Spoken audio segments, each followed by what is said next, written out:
O TV Elas por Elas é um espaço de formação política voltado para mulheres. Professoras, militantes, especialistas e parlamentares nos ajudam a pensar cada vez mais os espaços femininos na política. E nesta semana, vamos recordar a participação de ex-ministras dos governos petistas que nos ajudam a entender como o país saiu do mapa da fome e a pensar políticas públicas de igualdade racial e de gênero.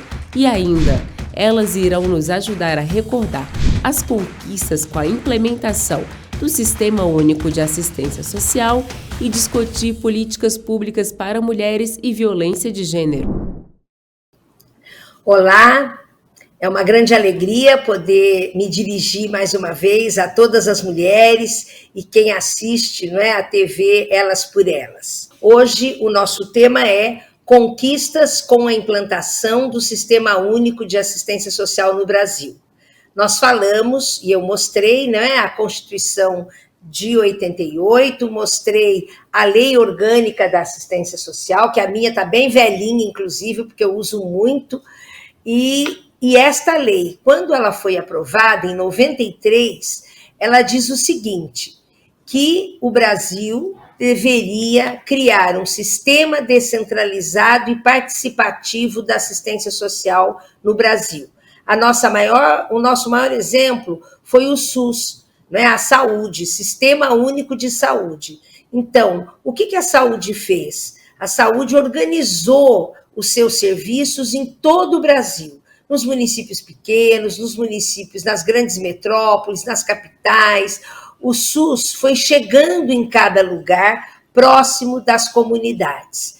E a Lei Orgânica da Assistência Social, ela estabelece o mesmo sentido. Era preciso organizar um sistema descentralizado e participativo, ou seja, porque antes muita coisa ficava centralizada em Brasília, na capital do Brasil, seja a forma de usar os recursos, a forma como ia se organizar o atendimento à população, tudo, a própria participação era centralizada, e muitas vezes os governantes não tinham ideia de como a população vivia em cada lugar desse país. E vocês que nos assistem, quem mora lá em Quixadá, ou quem mora lá em São Gabriel da Cachoeira, no Amazonas, ou quem mora aqui no Rio Grande do Sul, no Paraná, em Minas Gerais, em municípios tão distantes, sabem que as realidades são muito diferentes.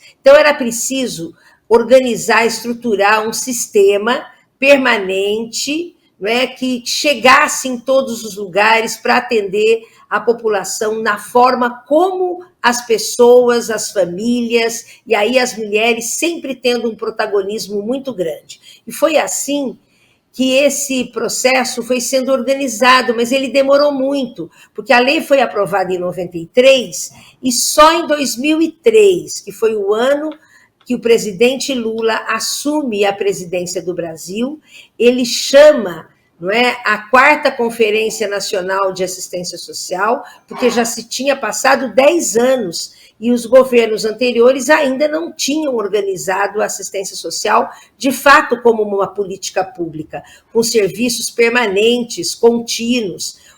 O que acontecia antes? Os municípios recebiam recursos do governo federal e o que eles não gastavam com as famílias, com as pessoas, às vezes até por não saber como fazer, eles devolviam para Brasília os recursos. Imagina. E nós já tínhamos, o IBGE já dizia que o Brasil tinha mais de 11 milhões de famílias em situação de pobreza.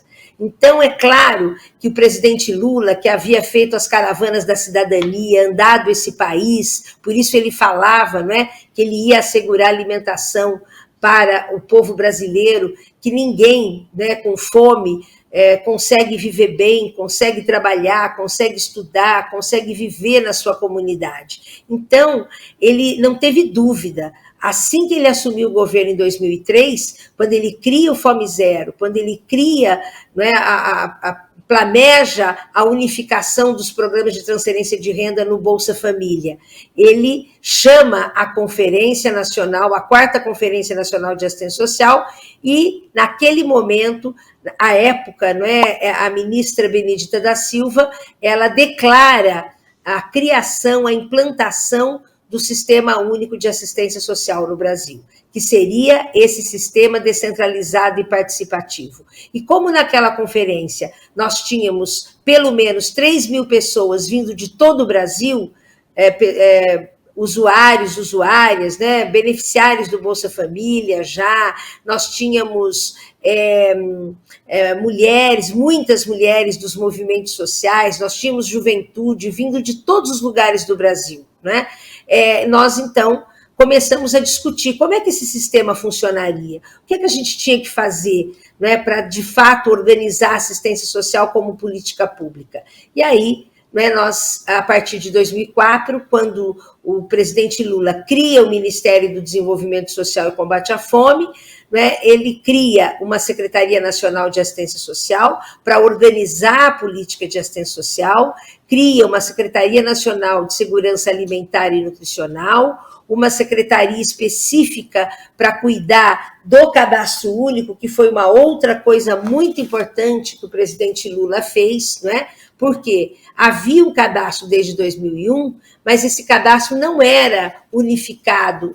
Cada programa de transferência de renda que havia, o auxílio gás, o Bolsa Escola, o auxílio alimentação, o cartão alimentação, ele tinha uma base de informações. Então, no nível federal, nós não conseguíamos saber quais eram as famílias que estavam em cada programa, né, porque havia mesmo duplicidade. Então, se cria, né, se melhora a tecnologia e todo o sistema de organização dessa base de dados para que, de fato, tivesse um cadastro único de todas as famílias brasileiras. Tanto é que, desde 2003, 2004, né, quando se cria o Ministério do Desenvolvimento Social e Combate à Fome, final de janeiro de 2004, o ministro Patrus Ananias assume o Ministério, né, com essas áreas da assistência social, da segurança alimentar e nutricional, uma secretaria de avaliação e gestão da informação, e também, né, uma secretaria que coordenava o cadastro único e o Bolsa Família. E a partir daí, né, nós tivemos a possibilidade de acompanhar, né, o conjunto das famílias brasileiras em todo esse processo de atenção, não só a transferência de renda, como a Tereza falou na sua aula, né, não era um cartão plástico, era muito mais que isso, né, era assegurar renda para as famílias, e aí priorizando as mulheres, 95% das beneficiárias do Bolsa Família que tinham a titularidade do cartão em seu nome eram mulheres, né? E que esse programa sempre foi articulado à educação, à saúde, como um benefício da rede socioassistencial, né? Da política de transferência de renda, daquilo que nós depois, né, organizando a assistência social como uma política nacional, colocamos como um benefício socioassistencial. Então, a partir daí, ainda em 2004, nós escrevemos uma política nacional de assistência social. E aqui nessa política está escrito, né, como é que a gente chegaria em todos os territórios brasileiros, como nós trabalharíamos o campo da proteção básica, da proteção especial. O que é que a gente chamou de proteção básica? Tudo aquilo que era prevenção, orientação, acolhimento, mobilização das famílias brasileiras. E, para isso, a gente criou uma rede de serviços de proteção básica. Muitas de vocês devem conhecer os CRAS, os Centros de Referência da Assistência Social, que não tinha nenhum, né? Nas administrações democráticas e populares, como teve aqui em Londrina, em Belo Horizonte, em Santos, em vários lugares do Brasil, tinham experiências de atendimento às famílias. E nós aproveitamos essas experiências criando, né, criando os centros de referência da assistência social. E nós passamos a exigir que esses centros tivessem um espaço físico adequado a receber as mulheres, principalmente, mas as famílias, muitas vezes com as suas crianças, que essas crianças pudessem ter um espaço também de atenção, de acolhimento, e que no CRAS, teria que ter assistente social, psicólogo, pedagogo, uma coordenação, os educadores, oficineiros, e assim nós fomos criando essa rede de proteção, que significa prevenção, orientação, encaminhamento das famílias brasileiras. Nós chegamos a 8.566 CRAS no Brasil, e também toda uma rede de centros de convivência, de projetos de mobilização e de organização das mulheres na área de inclusão produtiva. Então, nós fomos, de fato, olhando que nós não desmanchamos nada o que tinha no Brasil que estivesse funcionando. Nós fizemos uma grande pesquisa sobre o que havia no Brasil na área da assistência social, tanto do serviço público, vinculado às prefeituras, quanto dos serviços não governamentais, vinculado a entidades civis e movimentos sociais. E, a partir daí, nós fomos organizando, regulando. Nós também criamos aquilo que a gente chama, às vezes é um nome técnico, mas é importante vocês saberem, uma tipificação nacional dos serviços socioassistenciais. Ou seja, porque até existiu o SUAS, cada um chamava o serviço de um jeito. Um chamava Projeto Arco-Íris, Projeto Abelhinha, Projeto Mãe Beleza, mas ninguém sabia o que era isso, quem atendia. Então, nós escrevemos nessa tipificação, nós fizemos uma classificação para entender o que era proteção social básica, de orientação, prevenção, como porta de entrada do SUAS, como as unidades básicas de saúde funcionam no SUS, na assistência social, são os CRAS. E também criamos a proteção social especial.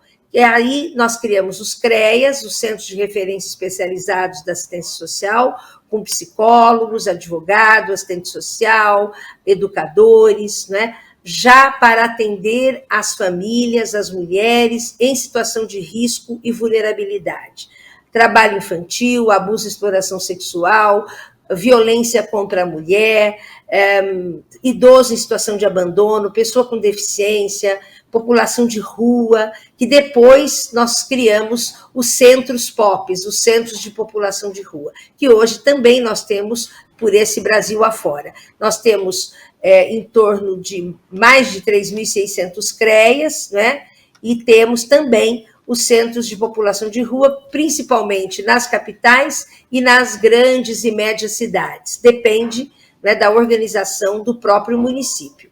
Então, com isso, nós fomos organizando aquilo que nós chamamos de uma rede socioassistencial, de uma rede de assistência social, que, independente do perfil do prefeito ou da prefeita, dos governadores ou do presidente da República, tem que funcionar, deve funcionar para atender o conjunto da população brasileira. E que lá em 2004, 2005, até 2016, nós fomos evoluindo e fomos crescendo. Nós escrevemos um Plano Nacional de Assistência Social decenal, de 10 anos, de 2005 a 2015, e ali, com base nas realidades dos territórios, com base no perfil da população brasileira, e nós dialogávamos muito com a Secretaria Nacional de Políticas para as Mulheres, que acompanhavam toda essa realidade vivida pelas mulheres, e nós sabemos bem que no Brasil ainda é inadmissível os indicadores de violência contra a mulher, de discriminação, e a gente sabe que em qualquer crise econômica, que em qualquer situação de maior vulnerabilidade, ou mesmo numa situação agora pela pandemia, ou por uma enchente, ou pela seca, por algum desastre natural, são as mulheres que mais sofrem, porque são as mulheres que estão mais diretamente relacionadas ao cuidado, ao comando da casa, da sua família, do seu núcleo,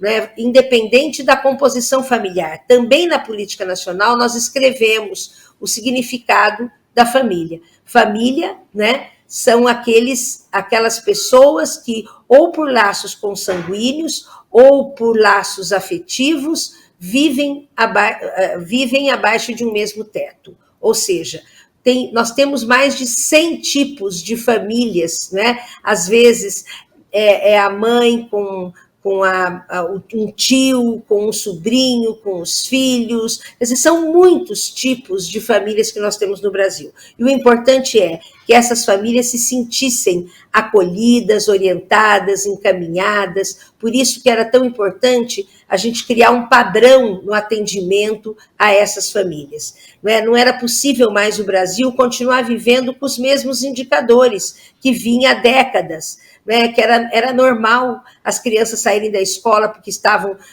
catando isca, buscando isca para os pescadores, que as crianças estavam carregando pedras, que as pessoas estavam nas minas de carvão, que as crianças estivessem completamente desprotegidas, ou que as adolescentes já colocassem o seu corpo como numa relação comercial, porque estavam desprotegidas, estavam fora da escola e fora do cuidado da família, que não tinha renda para assegurar as necessidades fundamentais dessas famílias. E mulheres, e principalmente mulheres negras de periferia, que nós sabemos também o quanto elas são atingidas sempre que acontece uma situação de crise econômica, de desemprego, ou de uma situação histórica, de uma própria cultura que, infelizmente, nós ainda temos no Brasil. Então, nesse sentido, o Sistema Único de Assistência Social, ele representou uma grande novidade, não só aqui, mas no mundo. Eu tive a possibilidade, depois que eu saí do governo, em 2011, de viajar a países da África, da América Latina, e mesmo no governo, nós recebíamos missões do mundo inteiro querendo entender como é que o governo Lula estava conseguindo cadastrar todas essas famílias. Nós chegamos a 14 milhões de famílias no Bolsa Família. No Cadastro Único, nós chegamos a quase 28 milhões. Hoje são 31 milhões de famílias no Cadastro Único. Nós chegamos a perto de 30 milhões mesmo, E no Brasil inteiro. Por quê? Quem pode estar no Cadastro Único? Famílias cuja renda por pessoa da família seja de até meio salário mínimo, ou 3 salários mínimos por família. E nós fizemos muitas campanhas para que as pessoas entendessem que o Cadastro Único era uma base de dados como uma fotografia da cidade, porque no Cadastro Único está escrito e registrado todo o perfil da família. O sexo, a raça, a etnia, o lugar, se as crianças estão no trabalho infantil, se sofrem de violência, se são indígenas, quilombolas, enfim, a renda familiar, está tudo ali. Então, isso é um instrumento de gestão, de coordenação, de organização dos serviços públicos em cada município brasileiro. Por isso, o Cadastro Único jamais pode ser preterido, pode ser extinto, pode ser desqualificado, como infelizmente o atual governo quer fazer, e numa próxima aula nós vamos falar disso. Então, com a implantação do SUAS, a gente começou a mudar essa cultura. Nós dialogamos muito, nós fomos em todos os municípios, e trouxemos as pessoas, os gestores municipais, ou os movimentos sociais, as entidades, os usuários. Nós criamos os conselhos municipais de assistência social, os conselhos estaduais, o Conselho Nacional de Assistência Social, que é um órgão de controle social. Nada pode acontecer na assistência social sem passar pela aprovação dos conselhos. Isso faz parte de um projeto democrático que o presidente Lula sempre prezou muito, ele sempre defendeu muito. Por isso, no seu governo e depois também no governo da presidente Dilma, nós fizemos centenas de conferências nacionais, trazendo a Brasília representantes de todo o país para falar sobre as suas realidades. E na assistência social,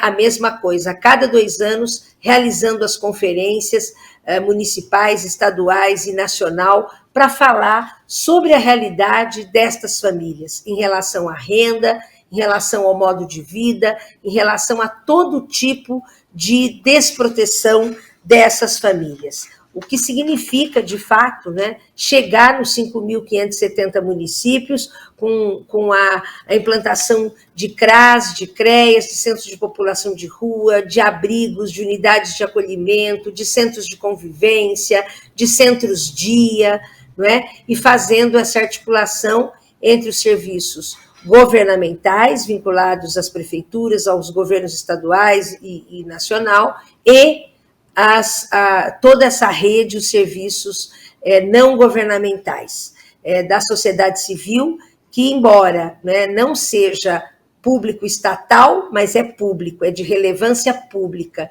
e por isso nós criamos, não é, toda uma regulação, nós fomos escrevendo a legislação e fomos aprovando no Congresso, né, uma legislação que desse embasamento para o funcionamento da assistência social no Brasil. E a assistência social é uma política setorial que integra e que articula, né, outras políticas como a saúde, a educação, a cultura, a previdência, o trabalho, o meio ambiente, ciência e tecnologia, e que dialoga com todas as políticas transversais, não é? Política de gênero, criança e adolescente, juventude, segurança alimentar e nutricional, criança e adolescente, LGBTQI+, comunidades tradicionais, direitos humanos, porque é isso, não é? As pessoas, elas não são fragmentos, nós não podemos colocar as pessoas e as mulheres em caixinhas, né? As pessoas são inteiras, as pessoas precisam, né, de atenção às suas necessidades fundamentais, até para que elas, de fato, possam desenvolver todo o seu potencial de conhecimento, de afetos, de participação, como protagonistas. É isso que um país que zela, que defende os direitos do seu povo faz. É isso que os governos, quando são comprometidos, fazem. E eu tive a honra, como com tantas companheiras e companheiros, de integrar o governo do presidente Lula, né, que cuidou muito do povo brasileiro. Quando ele coloca o Fome Zero, não era um programa para entregar comida simplesmente, não é, pratos de comida para a população, mas foi uma estratégia de integração das várias políticas públicas, incluindo assistência social, saúde, educação, trabalho, as várias políticas para assegurar que as pessoas, que as famílias nos seus municípios tivessem alimentação escolar, que os agricultores familiares tivessem acesso e incentivo à sua produção, a implantação das cisternas, dos restaurantes populares, das cozinhas comunitárias. Vocês, mulheres, sabem bem disso. O que significou a política de segurança alimentar e nutricional, né, no enfrentamento da pobreza, da miséria, do sofrimento, né, de um país, como eu disse, né, que foi acumulando aquilo que a Virginia Fontes chamou de uma massa de descartáveis, né? Porque, infelizmente, nós tivemos governos que foram omissos, que não se preocuparam, que não colocaram no orçamento público as demandas e as necessidades para que a gente pudesse organizar e estruturar políticas públicas. Quando eu entrei no Ministério, na Secretaria Nacional de Assistência Social, o nosso orçamento era de 8 bilhões. Quando eu saí como ministra, eram 42 bilhões. E quando a Tereza Campelo saiu em 2016 com o impeachment, com o golpe, né, a presidente Dilma, o impeachment da presidente Dilma, era 84 bilhões. Então, isso significou que, de fato, né, as pessoas desprotegidas, a população mais pobre desse país teve lugar no orçamento público. Por isso foi possível a gente implantar, criar, né, sistemas públicos como o Sistema Único de Assistência Social e fazer chegar em toda a população brasileira, em todos os municípios, respeitando o Pacto Federativo, dialogando com os governos estaduais, os governos municipais, a sociedade civil, os movimentos, né, e entidades da população, e era incrível como as mulheres sempre participaram disso, né? As mulheres sempre se mobilizaram pensando, né, nos seus filhos, na sua família, mas pensando na sua comunidade, pensando no coletivo. Essa é uma grande característica das mulheres. Então, nós ficamos aqui, né, na aula de hoje, sabendo, né, tendo mais informação sobre como nós estruturamos, implementamos o Sistema Único de Assistência Social no Brasil, não como benemerência, caridade, nada disso, mas como direito à proteção social. E, portanto, é muito importante que vocês, mulheres, aonde estiverem, verifiquem o que está acontecendo no seu município. Se os CRAS estão funcionando, os CREAs, se tem centro de população de rua, se os acolhimentos, os programas de família acolhedora, dos serviços de convivência familiar e comunitária, os centros-dia, é muito importante, porque é a população que deve fazer o controle social para que os serviços públicos funcionem bem e com a qualidade que a população tem o direito de ter. O avanço da pobreza no Brasil deixou as famílias ainda mais vulneráveis e as mulheres foram as mais atingidas. Veja a participação da ex-ministra Márcia Lopes no jornal PT Brasil. A gente conversa agora com a ex-ministra do Desenvolvimento Social, Márcia Lopes. Bom dia, Márcia. Muito bem-vinda mais uma vez aqui ao jornal PT Brasil. Obrigada, bom dia, Amanda, todos os ouvintes aqui. Um prazer estar mais uma vez aqui com vocês e falar de um tema, né, tão candente, tão importante, tão dramático também, né, para a vida do povo brasileiro nesse momento. Sem dúvida, Márcia. A fome está assombrando em milhões de lares brasileiros em um momento em que a assistência social foi completamente desmontada pelo governo Bolsonaro, né? Qual é a situação das famílias mais vulneráveis nesse momento, em especial aquelas que são chefiadas por mulheres, Márcia? Bem, o cadastro único hoje indica um número de quase 37 milhões de famílias inscritas no cadastro único. E nós sabemos que, no dado geral do Brasil, 48,7% das famílias são chefiadas por mulheres.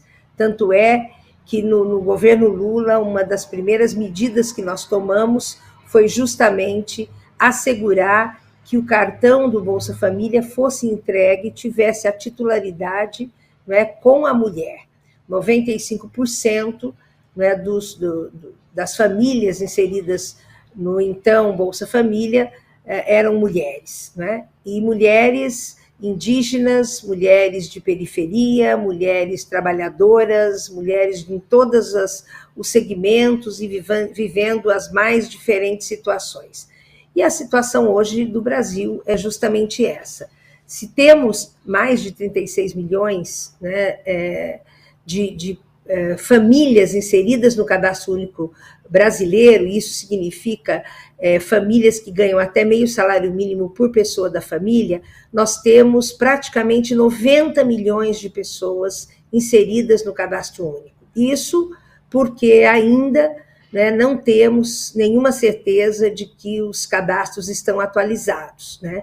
E a situação das famílias é desesperadora, porque, a partir do golpe de 2016, simplesmente, né, houve um abandono, houve uma ruptura do Pacto Federativo, do diálogo com os estados e com os municípios brasileiros, e nós bem sabemos que todas as políticas públicas funcionam na ponta, funcionam em cada um dos 5.570 municípios brasileiros. Me lembro bem, né, trabalhando com o presidente Lula, como ele prezava, como ele respeitava, como ele ouvia os prefeitos e as prefeitas desse país, os movimentos, as entidades, os fóruns, os conselheiros, né, os usuários, a população que chegava nesses serviços públicos, seja nos CRAS, nos CREAs, no Centro de População de Rua, nos programas de segurança alimentar, na educação, na saúde, em qualquer serviço público, né? Porque é assim que, de fato, o Estado tem que agir.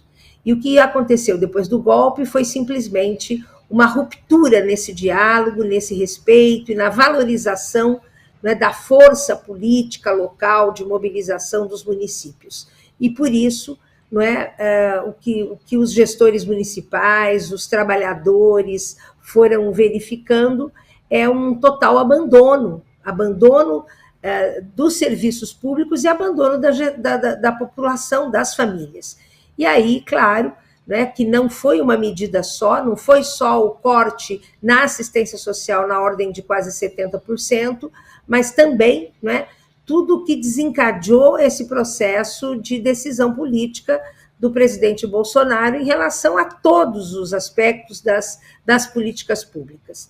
Em relação à saúde, nós bem vimos o que aconteceu na pandemia, né, em relação à omissão, né, no caso da vacina, no caso de ampliação dos benefícios para as famílias desprotegidas, nós sabemos que aumentou muito a violência, né, o fato, inclusive, das famílias ficarem em casa, né, aumentou a desproteção, aumentou muito o número de pessoas em situação de rua, né, e aí o fato, né, de não ter essa articulação com os municípios, as famílias se sentiram muito mais desprotegidas, porque ao invés dos serviços públicos aumentarem, eles diminuíram, eles fecharam, porque se cortou simplesmente o repasse de recursos para os municípios brasileiros que atendem as famílias. E assim, né, outras medidas, como, enfim, a inflação, o valor do salário mínimo, o alto custo de vida, quer dizer, as famílias foram ficando cada dia mais desprotegidas. E as mulheres, principalmente, né? As mulheres negras de periferia, porque a pobreza no Brasil, né, ela tem raça, ela tem cor, né, ela tem, de fato, especificidades, né? E por isso é inadmissível a gente pensar, né, que esse conjunto tão grande da população brasileira viva nesse momento tanta dor, né? A dor da fome, a dor das filas, a dor de morrer nas filas, né? A dor da volta da mortalidade infantil, da desnutrição, não é? E de todo esse sentimento, né, de que as pessoas não estão protegidas pelo Estado, como diz a Constituição brasileira. E não é brincadeira, são dados muito graves, né? Quando a gente pensa em 33 milhões de pessoas passando fome, quando a gente pensa que temos 125 milhões, né, de pessoas que não se alimentam bem todos os dias, que vivem em situação de insegurança alimentar. E esse é o primeiro direito básico, fundamental, ter acesso aos alimentos, seja pela alimentação escolar, seja na sua família, seja, né, onde as famílias estejam, na área urbana, rural, né, as famílias indígenas, quilombolas, ribeirinhas, as famílias que estão nas fronteiras, né, as famílias que vivem nos grandes centros, enfim. Então, é uma situação muito grave, e aí vem um peso mesmo muito grande para as mulheres. Tanto é que são elas, né, que apelam, que buscam, que chegam nos CRAS, né, que falam das suas angústias, do seu sofrimento, por se sentir absolutamente incapaz de prover aos seus as necessidades fundamentais básicas, né? E isso, não há dúvida de que depois do golpe, né, nós tivemos aí um retrocesso absurdo com o fechamento, com, né, extinção, inclusive, de programas fundamentais para a população brasileira, para as famílias, respeitando a diversidade, inclusive, desse país. Né? Eu tive a oportunidade de coordenar o GT Fome Zero e com o presidente Lula, e nós tínhamos 13 ministérios presentes, e cada um fazendo esse diálogo, cada um cumprindo a sua parte, né, seja no acesso a crédito para as mulheres pescadoras, quebradeiras de coco, né, para as mulheres em inclusão produtiva, as mulheres indígenas, né, as mulheres trabalhadoras, né, de modo geral, e a construção das cisternas, que significou tanto na vida das mulheres, quando elas diziam, agora eu não tenho mais que carregar a lata d'água na cabeça durante 8 horas por dia, porque a gente tem acesso à água. Né? A questão da agricultura familiar, a questão de todas as iniciativas que, de fato, colocaram, né, esse conjunto da população inscrita no Cadastro Único como prioridade no orçamento, com planejamento, com integração das políticas, né? E isso se desfez. Então, é claro que o resultado é essa, né, iniquidade do sofrimento, das mortes, né, e aí com o agravamento da pandemia.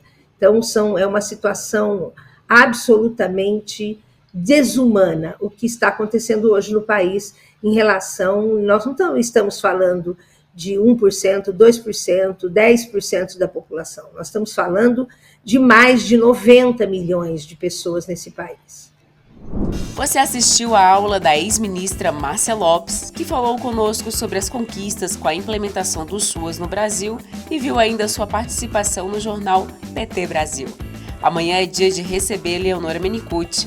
Ela foi ex-ministra da Secretaria de Políticas para as Mulheres e vai falar conosco sobre violência de gênero.